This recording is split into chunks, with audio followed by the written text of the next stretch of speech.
भाई ये मूवी देखते ही समझ आ जाता है कि डायरेक्टर ने लॉजिक को ब्लो करके शूट स्टार्ट किया था। यहाँ एक्शन इतना ओवर है कि पंच लगने के बाद आदमी नहीं कैमरा भी हिल जाता है। अक्षय कुमार की एंट्री ऐसी लगती है जैसे पूरी मूवी बोल रही हो, अबे साइड हो जा असली बवासीर आ गया।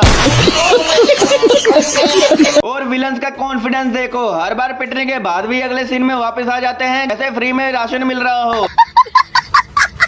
यहाँ फिजिक्स भी मूवी देख के बोलती है भाई मेरी डिग्री बर्बाद मत करो, डायलॉग इतने लाउड हैं। मैं जंगलों के शेर से नहीं डरता, आप तो वैसे भी सर्कस के लगते हो। मुझे डर है अगर जोर से चिल्लाए मैं कहीं दो पैरों पे खड़े ना हो जाओ।